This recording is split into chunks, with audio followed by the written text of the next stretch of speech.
Nagugutom na ako. Ay sir, ayan siya oh. Diyan ako bumibili ng paborito mong kakanin at lumpiang gulay. Agad na napatingin si Tim sa dako ng tinuturo ni Jonas at napangiti.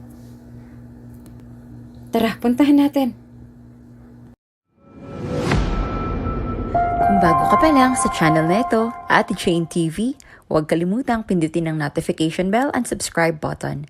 Sana po hindi naman malaking abala sa inyo ang pagpindot ng subscribe button dahil ang kapalit po nito ay ang pagsuporta para makapag-produce ng mga libreng stories sa mga channels ni Ate Jane. Maraming salamat! Tim, ikaw na ba yan? Agad na napalingon ang mayamang binata sa kanyang kristal na pintuan. Siya ay napangisi noong tumambad sa kanyang harapan, ang kanyang kaibigan noong high school, si Jonas. Walang pag-aalinlangan itong tumayo at tumakbo upang salubungin ng isang mainit na yakap. "Kamusta ka na?" tanong ni Tim habang hawak-hawak ang balikat ng kaibigan. "Okay naman, syempre." Agad na tugon ng kanyang kaibigan. "Grabe ka na, tol. Big time ka na talaga." Agad nang umiti si Tim at hinampas sa balikat ang kaibigan. "Teka tol, ikaw ba yan nung college?" Tanong ni Jonas nang kanyang aksidenteng masilayan ang picture frame sa may ibabaw ng itim na mesa ni Tim. Lumingon si Tim at agad na tumango. "Gwapo pa rin ano?" Pagmamayabang ni Tim. "Wala pa ring pinagbago." "Oo, wala ka pa ring pinagbago." Seryosong sagot ni Jonas bago tumingin sa mga mata ni Tim. "May lungkot pa rin sa mga mata mo, katulad ng high school." Wala pang ilang segundo ay agad na naglaho ang ngiti ni Tim. Dahilan para mapatingin siya sa kanyang sliding window. Umupo si Jonas sa isang maliit na sofa at saka ipinagbuhol ang kanyang dalawang braso. "Sabihin mo nga pre," ani Jonas. "Ano pa bang kulang sa buhay mo? Kung babae, sabihin mo agad sa akin at isi-set up kita sa kapatid ko." Napahalakak si Tim at saka naglakad patungo sa kinaroroonan ng kaibigan. Napabuntong hininga ang binata at umupo sa tabi ng kanyang kaibigan. "Alam mo Jonas, pasensya ka na kung ngayon ko lang sasabihin sa'yo to ah. Pero, kinakabahang panimula ni Tim. Pero alam ko namang maiintindihan mo eh." Agad na naupo ng maayos ang kanyang kaibigan at hinihintay kung ano ang mga susunod na salitang lalabas sa bibig nito. Pero hindi ko nahahanap yung tunay kong mga magulang. Agad na napatakip si Jonas ng kanyang bunganga nang marinig ang mga salitang iyon mula sa kaibigan. Simula nang masagip ako sa isang sunog. "Mama, may kumakatok po sa pintuan!" Sigaw ni Tim habang nagkukulay ng kanyang papel. "Ikaw na muna magbukas ng pintuan, anak. Hindi pa ako tapos magluto ng kakanin na ihahatid ko sa amo namin ng papa mo." Tugon naman ng kanyang ina na nasa kusina. Dahil dito, ay agad na napatayo si Tim at binuksan ang kanilang pintuang gawa sa kahoy. Ang tumambad sa kanyang harapan ay 3 lalaking may suot na kulay asul na uniforme. "Sino po sila?" Nagtatakang tanong ni Tim. Agad na napalunok ang isang lalaki. "Boy, nasaan ang mama mo? Kailangan lang namin siyang makausap." Nagluluto po siya ng kakanin para sa amo nila ni Papa." Masayang sagot ni Tim. "Pasok po muna kayo." Agad na nagkatinginan ng mga pulis. Tila ba'y lumambot ang puso nila sa ginawa ng batang lalaki. "Hindi na toy," nakangising sagot naman ng pangalawang pulis. "Tawagin mo na lang ang mama mo. Tapos manatili ka na muna dun sa kwarto ninyo." Sige po," nakangiting tugon ni Tim. Sa oras na ito ay tila ba may pangungonsensya silang pinagmamasdan ng bata habang naglalakad papunta sa kusina. Ngunit ano pa nga ba ang kanilang magagawa? Kailangan maparusahan ng may sala. Ngunit may sala nga ba talaga?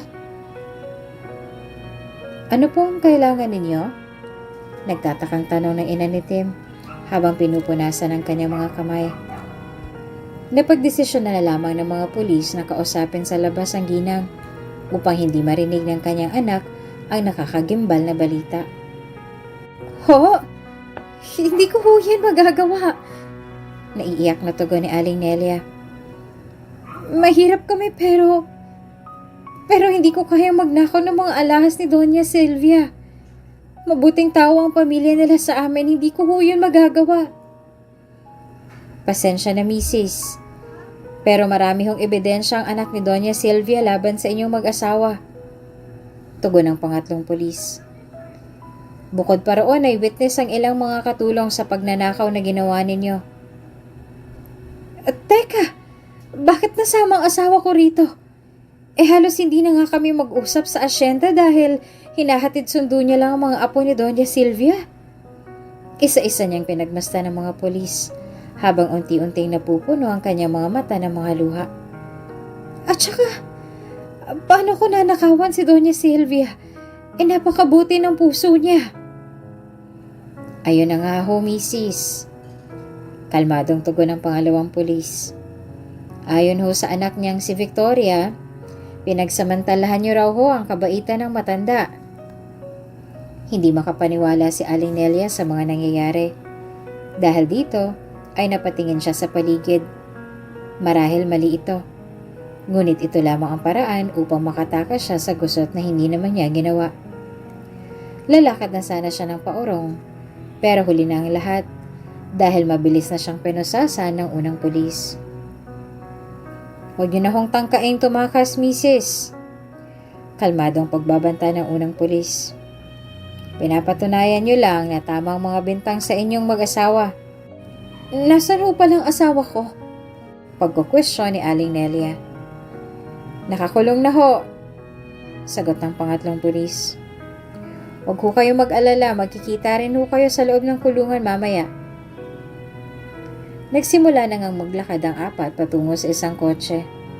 Habang naglalakad, ay paulit-ulit siyang lumingon upang sumulyap sa kanyang anak na walang kaalam-alam sa pangyayari. Maya-maya ay nanginig na ang kanyang labi at tuloy-tuloy na ang pagbuhos ng kanyang mga luha. Noong nakapasok na ang pangatlong pulis at si Aling Nelia, agad na sinarado ng dalawang pulis ang mga pintuan ng kotse at nagtitigan. Silaban mo na, pag-uutos ng unang pulis. Ano? Pagtataka ng pangalawang pulis. Silaban mo na, pag-uulit ng unang pulis. Yung bahay nila doon. Ha? Paano yung bata? Reklamo ng pangalawang pulis. Ayoko makapatay, no? Anong gusto mong gawin natin, ha? Inis na tanong ng unang pulis. Yan bang ire-report ko kay Ma'am Victoria mamaya? Papatakasin ko ba yung bata? Tanong ng pangalawang pulis. Kawawa naman eh. Bobo. Agad na hinampas ng unang pulis ang ulo ng kanyang kasama. Mas kawawa ka kapag hindi mo ginawa ang pinag-uutos ko sa'yo. Agad na tumungo ang pangalawang pulis at nagsimulang maglakad pabalik sa tahanan nila Aling Nelia. Sir Omar, bakit babalik yung isa nating kasama? Bungad na tanong ng pangatlong pulis, pagkapasok pa lamang ng unang pulis. I-check daw muna yung bahay para sa iba pang ebidensya. Tugon ng unang pulis at saka ikinabit ang kanyang seatbelt. Bakit mag-isa lang siya? Hindi ba dapat may kasama siya? Inosenteng tanong ng pangatlong pulis. Jake, bakit ba ang dami mong tanong? Inis na bulong ng unang pulis. Sa oras na ito ay nagsimulang maghinala ang pinakabatang pulis. Base sa kanyang nakita kanina sa labas ng sasakyan, tila ba nagtatalo ang dalawa. Binigyan niya ng pamunas ang katabing ginang at saka napabuntong hininga. Alam niyang may pinaplano ang kanyang mga kasama nang hindi siya kasama. Marahil dahil bago pa lamang siya. Marahil dahil bata pa lamang siya. Oh, saan ka pupunta? Napatigil ang pagtakbo ni Jake nang biglang makasalubong niya si Omar, ang isa sa kanilang tinitingalang chief. Magla-lunch break lang po, sir. Nakangiting sagot ng binata. Yung mag-asawa, Yung nagnakaw ng alahas si Doña Silvia. Ipinalupot ni Omar ang kanyang dalawang braso at tumitig sa binata. Nasa kulungan na ba? Agad na tumango ang binata. Okay, good. Tumango rin ang nakakatanda. Ibili mo nga ako ng sabaw ng sinigang sa may karinderya sa labas. Yes, sir. Pagtango ni Jake, bago tuluyang lumabas ang police station. Nang mapansin niyang hindi siya sinusundan ng kanilang chief, agad-agad siyang tumakbo patungo sa nakaparadang tricycle. San po tayo, kuya? Tanong ng tricycle driver noong pagkapasok pa lamang ng binata. Sa may Salvation po, dun malapit sa Bukiran. Habang tumatakbo ang oras, ay para bang naghahabol din ng hininga ang binata. Alam niyang maaaring may mangyari sa bata at hindi niya kakayanin kapag may nangyaring masama rito. Noong tumigil na ang tricycle, iniabot niya ang kanyang bayad at saka nagtatakbo patungo sa lugar ni na Aling Nelia. Ngunit halos gumuho ang kanyang mundo noong makita niya ang abo ng ibang parte ng bahay ng ginang. Hindi niya napigilan ang kanyang sarili sa paghagulgol.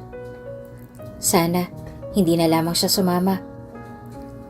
Sana, napigilan pa niya ang kanyang kasamahang pulis. Sana, buhay pa dapat ang maliliit na bata.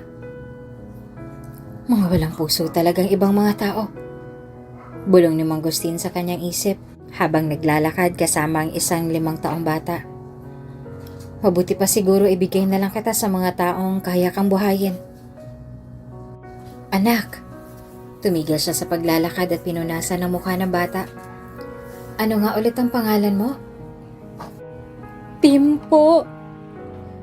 Sagot nito habang patuloy pa rin sa pag-iyak. Sabi po nung nakaasul na uniforme, kakausapin lang nila si mama pero hindi na po sila bumalik. Napabuntong hininga si Mangustin at pinunasan ng pawis ang bata gamit ang sapin nito sa likod. Alam mo bang pangalan ng mga magulang mo? Agad na napatigil ang bata. Sa buong buhay niya ay hindi na ikwento sa kanya ng kanyang mga magulang kung ano nga ba ang kanilang mga pangalan. Hindi ko po alam eh. Nahihiyang tugon ng bata. Sus ko, bata ka. Paano na lang kung ibang tao ang nakapulot sa'yo? Bulong ni Mangustin sa isip. Buti na lamang at kumpare ko ang iyong tatay. Makinig ka, Tim. Pagpapaalala ni Mangustin. Simula ngayon ay magkakaroon ka na muna ng pansamantalang pamilya. Po? Nasaan po si na mama? Tanong ng bata. Mahabang kwento. Hinawakan ni Mangustin ang ulo ng bata at ginulo ang buhok nito. Basta sa taktang panahon babalik sila. May mga bagay lang na kailangan nilang ayusin. Kailan po? Tanong muli ng bata. Di ko rin alam eh. Buntong hininga ni Mangustin. Nagsimula na ngang tahakin ni Mangustin at Tim ang kabilang bayan, kung saan ay puno ng iba't ibang may kayang pamilya. Nang tumigil sila sa paglalakad, sa tapat ng isang puting gate, ay agad silang nag-doorbell. Nang masilayan ng guard ang mukha ni Mangustin sa isang monitor, ay binuksan nito ang gate. Namangha si Tim sa laki at ganda ng bahay sa loob nito. Pasok ho kayo, Mangustin. May dala ho ba kayong patatas? Tanong ng guard. Kung meron ho, sa iyo na lang ako bibili kaysa pumunta pa ako ng palengke. Ay nako, wala akong dala. Malungkot na tugon ni Mangustin. Hayaan mo, babalik ako rito mamaya at magdadala ako. Teka, ano nga ho palang sadya ninyo? Tanong ng guard at saka tiningnan ng batang lalaki. Nandyan ho ba ang amo ninyo? Tanong ni Mangustin. Ano pong maitutulong ko? Maya-maya ay biglang sumulpot ang isang ginang na may matamis na ngiti. Nakasuot ito ng isang mamahalin na puting damit at kulay black na pants. Kayo po ba si Miss Eva? Agad na tumango ang ginang sa tanong ni Mangustin. Kung hindi niyo po sana mamasamain, nais ko po sanang ipaampon sa inyo ang batang natagpuan ko sa isang sunog dahil hindi ko naman siya kayang buhayin. Agad na lumawak ang mga mata ni Miss Eva noong marinig ang mga salitang iyon kay Mangustin. Oh my God! Nasaan ang kanyang mga magulang? Walang ideya si Mangustin kung paano niya sasabihin sa harapan ng bata. Kaya naman napagdesisyonan niyang pagbalik na lamang niya ikwento sa ginang. Ikikwento ko na lamang ho mamaya pagbalik. Nakingiting sambit ni Mangustin habang sumisenyas kay Eva na dahil nandyan ang batang lalaki. Pupuntahan ko muna ang kanyang mga magulang at sasabihin na sa inyo muna maninirahan ng bata. Agad na tumango ang ginang. Simula noong lumipad papuntang States ang kanilang nag-iisang anak na babae ay tila ba naging malungkutin ang mag-asawa. Matagal na nilang nais mag-ampon ng bata at alam iyon ng mga tao sa palengke, katulad ni Mangustin. Ngunit wala silang ideya kung bakit laging hindi ito natutuloy. Marahil sabi nga nila, may mga bagay na hindi na dapat hanapin pa dahil kusa itong darating. Iho, anong pangalan mo? Nanginginig na tanong ni Eva. Tim po. Inosenteng sagot ng bata. Dahil sa awa ay hindi napigilan ni Eva na yakapin ang bata. Ma, mauna na ho ako. Salamat po. Nakangising paalam ni Mangustin. Tim, magpakabait ka ha. Babalik ako mamaya para sa patatas. Pinunasan ni Eva ang mga luhang tumulo sa kanyang mga mata at ngumisi kay Mangustin. Salamat ho Mangustin, mag-iingat ho kayo.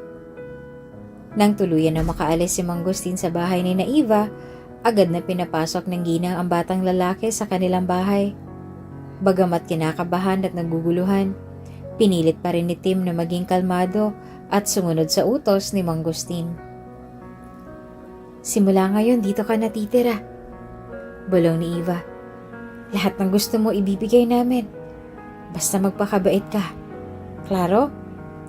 Agad na tumango ang bata at ngumisi. Maya-maya ay nabulabog ang kanilang pag-uusap nang sumugod ang isa sa mga guards ng mag-asawa. Ma'am Eva! Ma'am Eva! Sigaw ng isa sa mga guards ni Eva. Si Mangustin po ay natake sa puso! Agad na nanlaki ang mga mata ni Eva at Tim. Dito ka muna ha? Paalala ni Eva at saka tumakbo pa paalis ng mansyon. I-start niyo yung kotse, nasan siya? Isugod natin sa ospital. Naiwan si Tim na naguguluhan at kinakabahan. Hindi pa lumulubog ang araw, ngunit tila ba napakarami na nang nangyayari. Pinili na lamang niyang tumulong sa mga kasama nilang kasambahay sa pamamagitan ng pag-abot ng mga gulay na kakailanganin sa pagluluto. Noong natapos sila ay inaayos na nila ang napakahabang lamesa at inilagay na ang mga kristal na plato. Noong una ay may narinig silang bumusina sa labas. Agad na napalingon ang lahat. Bumungad sa pintuan ang isang pagod at matamlay na ginang. Ano pong lagay ni Mangustin? Tanong ni Tim. Tim, malungkot na paniwala ni Eva. Wala na siya. Tila ba tumigil ang mundo ni Tim nang marinig ang mga salitang iyon. Nanigas siya sa kanyang kinatatayuan. Mga luha na nagmula sa kanyang mga mata ang nagpahayag ng kanyang nararamdaman sa mga oras na iyon. Nilapitan siya ng ginang at hinawakan ang kanyang muka. Huwag kang mag-alala, panimula ni Eva. Hindi ka namin pababayaan. Ilang taon ang lumipas at tinupad nga ni Eva ang kanyang pangako. Naging matagumpay ang binata sa kanyang tinahak na kurso at naging isang ganap na bilyonaryo at CEO ng ilang mga kumpanya. Alam mo pre, hanggang ngayon, hindi pa rin ako makapaniwala na magkasama na ulit tayo. Ani ni Jonas. Tapos liaison officer mo pa ako. Sobrang astig talaga ng destiny tol, no? Oo nga eh. Ang liit lang talaga ng mundo. Madamdaming tugon ni Tim. Parang height mo. Asar pa nito sa kaibigan. At agad na naghagalpakan ng magkaibigan. Yan ang namiss ko sa'yo, pre. Sigaw ni Jonas, sabay turo kay Tim. Maya-maya ay napatingin siya sa orasan. Teka, lunch na pala. May papabili ka ba, boss? Napatingin din sa orasan si Tim at napatango. Naalala mo yung binili mo sa akin na kakanin at lumpiang gulay nung isang linggo? Sigurado ka, sir? Iyon ang kakainin mo? Tanong ni Jonas. May malapit naman na fast food chain dito. Hindi, okay na yung lumpiang gulay tsaka kakanin. Masarap naman yun eh. Tugon ni Tim. Pre, seryoso ka ba? Pagkukwestiyon ni Jonas. Binili ko lang kasi yun sa hahaba ng pila sa ibang kainan. Hiyang-hiya nga ako sa'yo nun eh. Bilyonaryo ka tapos yun ang papakain ko sa'yo? Aba, masarap naman ah. Nakangising sambit ni Tim. At saka huwag kang mag-alala. Ayos lang sa akin. Sure ka ha?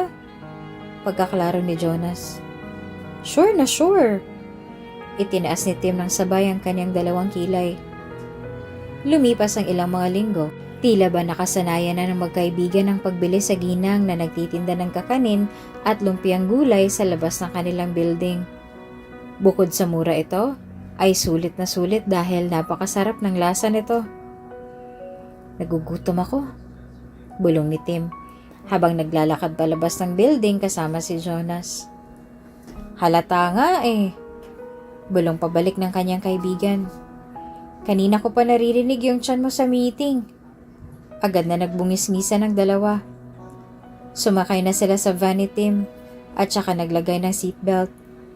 Maya-maya ay nakita ni Jonas ang allen na pinagbibilhan niya ng kakanin at lumpiang gulay. Ay sir, ayan siya oh! Sigaw ni Jonas sabay turo sa isang matanda. Diyan ako bumibili ng paborito mong kakanin at lumpiang gulay.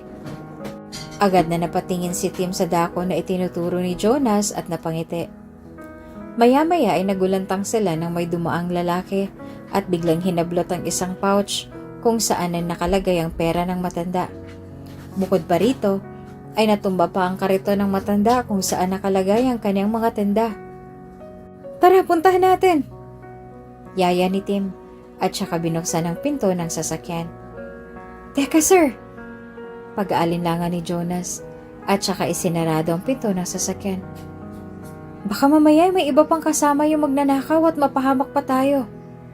Maghintay muna kaya tayo ng ilang minuto. Walang nagawa si Tim kung hindi ang sumang-ayon sa suhestyon ng kaibigan. Maya-maya ay lumabas ng magkaibigan at tumungo na sa matandang umiiyak. Ale, ako na hong bahala sa mga tinda mo. Nag-aalalang sambit ni Tim. At saka kinuha ang wallet sa kanyang bulsa. Pero wait lang ho, magkano ho ba yung laman ng pouch na kinuha ng magnanakaw? Walang sinagot ang ale kung hindi hikbi dahil sa kanyang tuloy-tuloy na pag-iyak. Noong tuluyan na itong nalunod sa emosyon, agad niyang niyakap ang binata. Nagulat ang magkaibigan sa ginawa ng ale, ngunit hindi man lang kumalas ang binata sa pagkakayakap nito. Maya-maya, ay unti-unti na rin siyang napayakap sa ginang. Salamat po, sir. Bulong ng ginang. Wala hong anuman. Balik ni Tim. Kunin niyo na ho itong 5,000. Dagdag nito sabay abot ng 5,000. Walang tigil sa pagpapasalamat ang ginang habang nakangiti naman si Tim na nakatitig sa matanda. Sir, wala pa siya sa pwesto niya doon. Bungat ni Jonas sa kanyang kaibigan. Alam ko ganitong oras nandun na dapat yun eh. Ilang araw na rin ang lumipas nang makita nila ang ale na umiiyak. Nagtataka sila dahil hindi na ito nagpapakita sa lugar kung saan siya madalas magtinda. Ganun ba? Nag-aalalang bulong ni Tim. Tanong kaya natin sa iba niyang mga kasama sa gilid ng building. Sa ilalim ng init ng araw, nagtanong-tanong ang magkaibigan sa paligid ng building kung nakita nila ang isang allen na nagtitinda ng lumpiang gulay at kakanin. Ayon sa mga ito, nilagnat daw ang ale dahil sa palagiang pagbabad nito sa init ng araw. Kawawa naman yung ale. Malungkot na sambit ni Tim, sabay inom ng isang bottled water na nabili nila sa tabi ng building nila. Oo nga sir eh. Buntong hininga ni Jonas. Jonas, hanapin mo ang ate na yon, okay? Utos ni Tim sabay kain ng kwek-kwek. Sabihin mo sa kanya sa mansyon na siya magtrabaho. Copy, sir. Tumatangong sagot ni Jonas. Hanggang matapos ang kanilang lunch break, nakaupo lamang ang magkaibigan habang kumakain ng kwek-kwek at fishball na nabili nila sa tabi-tabi ng building. Marahil isa rin ito sa dahilan kung bakit maraming may gusto kay Tim. Ito ay dahil sa angking kabaitan at pakikibagay niya sa kanyang nasa paligid, kahit naubod na ito ng yaman. Sabado noon ng umaga nung dumating ang alay sa mansyon ni Tim. Iyak ito ng iyak sa tuwa dahil binigyan siya ng trabaho ni Tim. Sa kadahilanang ito, hindi na siya muling mabababad sa ilalim ng araw. Good morning, sir! Pati ng mga kasambahay. Good morning ho! Nagsikain na ba kayo? Tanong ng binata at saka umupo sa pagkahaba-habang lamesa. Opo, sir, kanina pa. Tugon naman ng mga ito. Sinilip niya ang isang linya ng mga kasambahay. Tila ba may hinahanap siyang isang tao sa linyang ito. Si Aling Nelly ho, yung bagong kasambahay? Tanong niya. Maya-maya ay umabante ang matanda na nagmula sa likod ng nakalinyang mga kasambahay. Sabayan niyo na ho ako sa pagkain. Pagyaya ni Tim. Ay naku, okay lang ho. Pagtanggi ni Aling Nelia. Nako man, ang magagalit ako. Nagkunwaring galit si Tim. Dahilan upang umupo ang matanda sa tabi ng binata. Maya-maya ay rinig na ni Aling Nelia ang bulungan ng mga kasambahay patungkol sa kanya. Ngunit sa kabila nito ay masaya siya dahil parang itinuturing niya na ring anak ang kanyang amo dahil sa taglay nitong kabaitan at pagkamaalalahanin. Hay, nako talaga. Yung bagong pasok na kasambahay, tignan nyo yan. Paniguradong sip-sip yan kay sir para taasan ang sahod niya. Oo nga, magbibida-bidahan yan.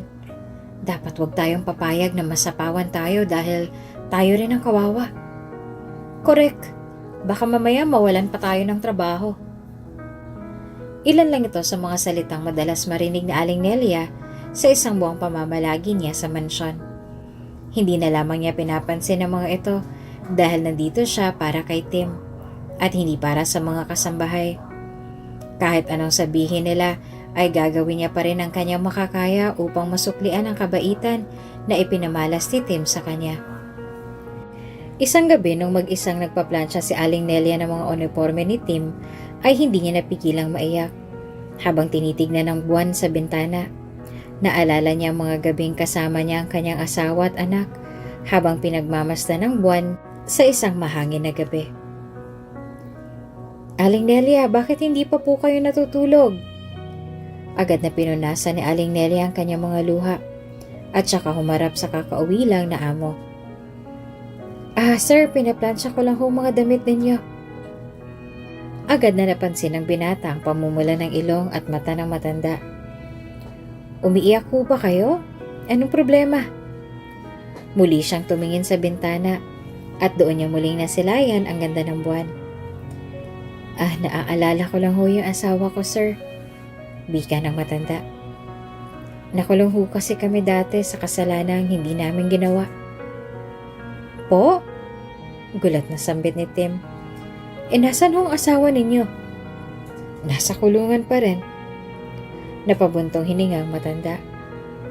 Sana talaga ay makalaya na siya upang hindi na ako mag-isa sa buhay. At saka para maalagaan ko na rin siya kasi may sakit yun eh. May anak ko ba kayo? Tanong ni Tim. Ayaw na ni Aling Nelia na humaba pang usapan dahil bumabalik ang mga masasakit na alaalang gusto niya nang ibaon sa limot. Dahilan para magsinungaling na lamang siya. Wala ho, sir. Sagot ni Aling Nelia. Ay, oo nga pala, sir. Ilalagay ko na ang damit na ito sa closet mo, ha? Agad na tumango si Tim at ngumisi. Sige po. Matulog na kayo pagkatapos pupuntahan natin yung asawa niyo bukas at padadalhan din siya natin ng gamot. Agad na kumislap ang mata ni Aling Nelia. Talaga ho? Naku, salamat ho. Nagsimula siyang pumalakpak sa tuwa. Thank you talaga, sir. Naku, may pagpaplansya pa ho ba kayo? Sabihin niyo lamang po. Nung umalis na si Aling Nelia ay biglang nakaramdam ng gutom si Tim. Dahil sa hiya, hindi niya na tinawag ang kahit sino sa kanilang kasambahay. Nang kanyang tingnan ng refrigerator, Napansin niya ang kakaning binigay sa kanya ng kamiting niya kanina. Kinuha niya ito at nagsimulang kainin. Napansin niyang masarap ang lasa nito. Ngunit nang basahin niya ang content sa likod, ay para bang nabuhusan siya ng mainit na tubig. Nakita niyang may halong peanut pala ang kanyang kinain. Kaya dahil dito'y unti-unti nang naramdaman ang pagkate ng katawan niya. Agad siyang lumakad patungo sa kwarto ng mga kasambahay at kumatok. Nang buksan ito ng isang kasambahay, laking gulat niya na makitang puno ng rashes ang binata habang nakangiti. "Magsigising kayo! Si Sir Tim may ina-allergy!" Sigaw ng kasambahay, sabay gising sa mga isa pang kasambahay. Agad-agad silang nagsilabasan at naghanap ng mga gamot at mga kagamitan na maaaring magamit ni Tim upang kumalma ang kanyang pakiramdam.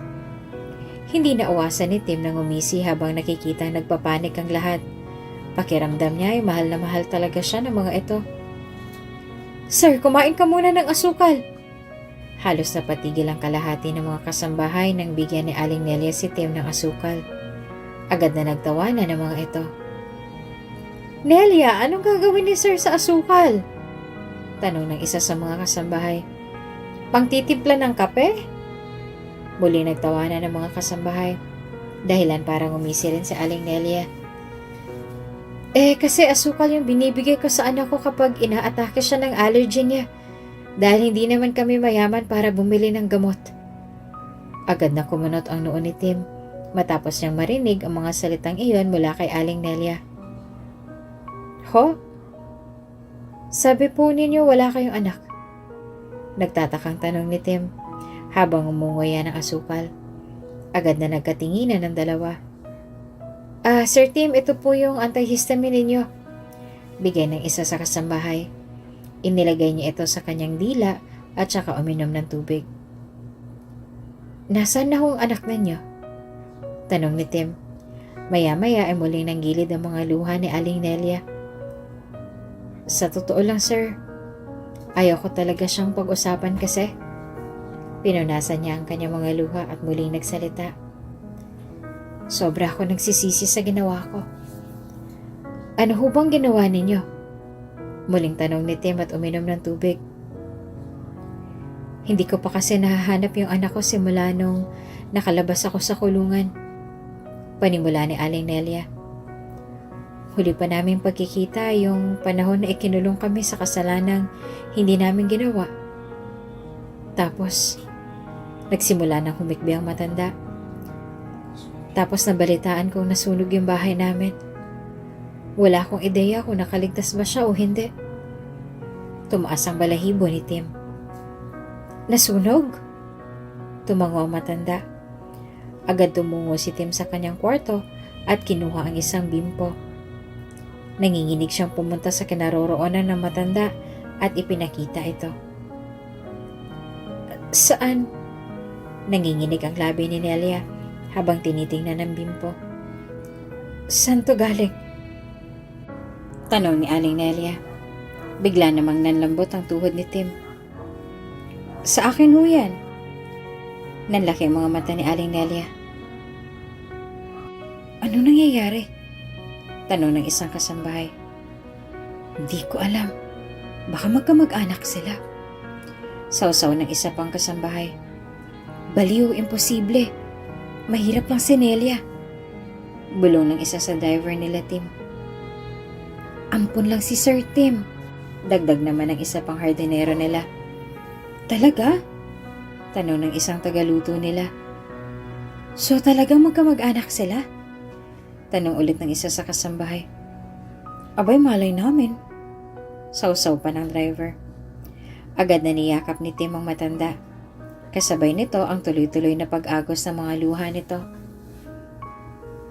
"Ang tagal ko kayong hinanap, Nay." Ang gulat na si Nelia ay hindi pa makaiyak. Marahil dahil sobra siyang nabigla sa impormasyong nalaman niya. Hindi niya inaasahang magtatagpo silang muli. Muling tiningnan ni Nelia ang bimpo at may marka nga ito na initials na TD na kung saan ang ibig sabihin ay Timothy de la Cruz. "May marka sa gilid ng hita ang anak ko," sambit ni Aling Nelia. "Maaari ko bang makita kung may marka ka roon?" Agad na tumango ang binata at ipinakita ang kanyang marka sa hita. Napatakip sa bunganga si Aling Nelia. Hindi siya makapaniwalang nasa harapan niya na ang anak niya. At bukod pa rito ay naging successful pa. Sa kabila naman ay grabe ang pasasalamat ni Tim kay Jonas. Kung hindi dahil sa kanya, ay marahil hindi niya matatagpuan ang taong matagal niya nang hinahanap. "Hello, Jonas?" Bungad ni Tim nang tumigil na sa pagring ang phone ng kaibigan. "Hello, sir. Pasensya na, traffic pa rito sa amin eh." "Okay lang, Jonas. Actually, pwede ka naman ang huwag pumasok." Biglang nakaramdam ng kaba si Jonas. "Anong problema, sir?" tanong ni Jonas. "Kakausapin kita bukas." Seryosong dagdag ni Tim. "At teka Tim, may nagawa ba ako?" Ramdam ng pangangatog ng tuhod ni Jonas.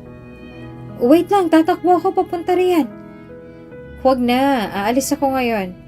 Hindi mo na ako maaabutan." Kalmadong sagot ni Tim.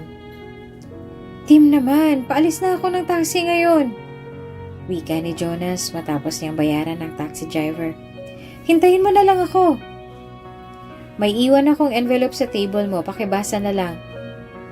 Ang nagtatakang si Jonas ay lalo pang naalala nang sabihin nito ni Tim. Nagsimula itong tumakbo papunta sa building ng kanyang kaibigan. Bawat hakbang niya ay inaalala niya ang mga bagay na ginagawa niya. May nabasa na ba akong mali? May nagawa na ba akong masama? Baka papalitan na ako dahil may mas magaling sa akin.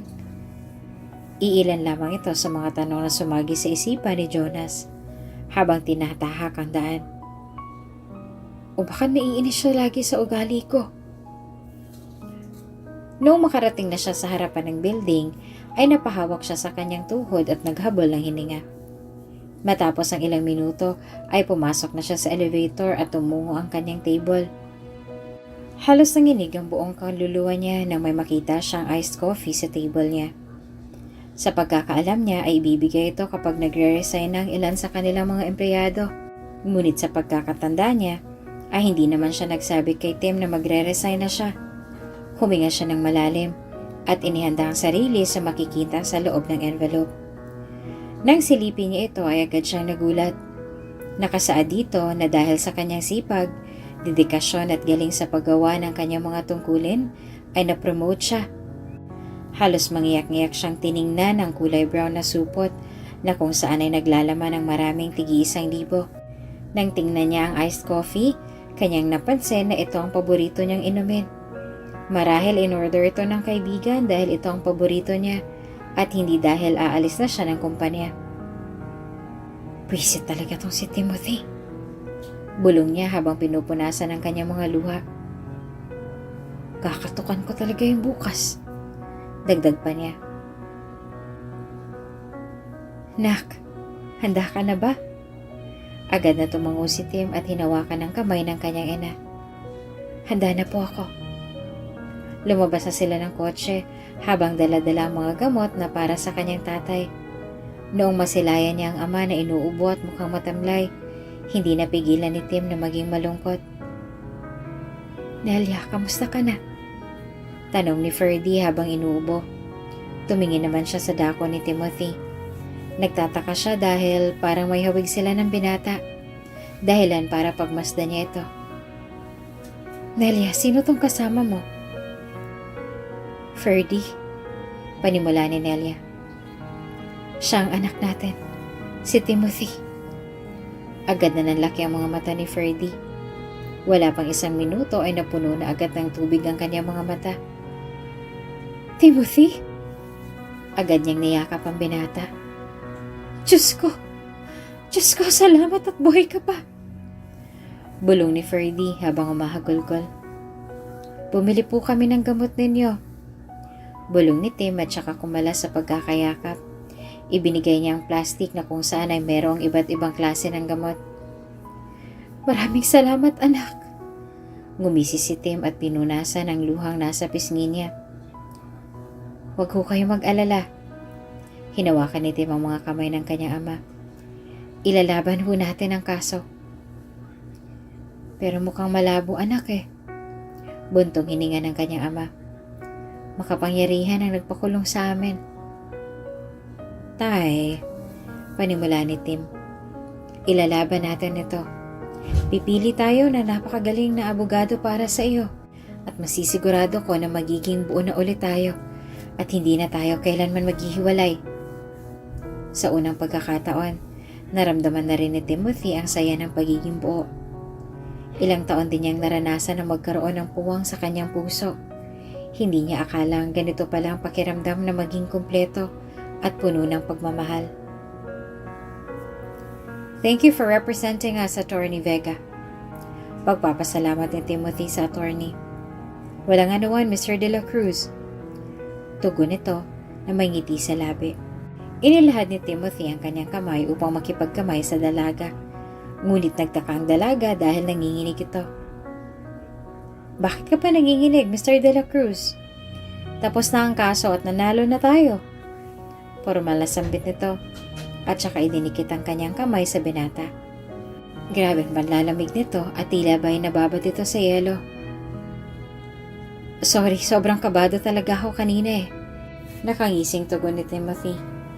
Hindi akalain ng dalaga na isang bilyonaryo ang lalaking kaharap niya dahil napakasimple lamang nito manamit.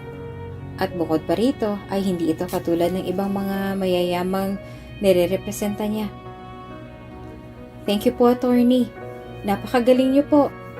Singit naman ng tatay ni Timothy na si Ferdy. Salamat po at sa wakas ay nakalaya ng asawa ko. Dagdag pa ni Aling Nelia. Wala pong anuman. Formal na tugon ni Attorney Vega. Excuse me po, I have to go. Nung makaalis na ang attorney ay nagyakapan ng tatlo. Matapos ang ilang taon ay muli na silang magkasama sa iisang bubong. Naputol ang kanilang paglalambingan noong magring ang telepono ni Timothy. Nang tingnan niya kung sino ito, isang pamilyar na pangalan ang tumambad sa kanyang harapan. Sagutin mo na muna, Jonas, anak. Baka importante yan. Saad ng kanyang ina noong masilayan niya kung sino ang tumatawag. Iniswipe na ni Tim ang kanyang telepono upang sagutin ang tawag ng kaibigan. Hello, Jonas.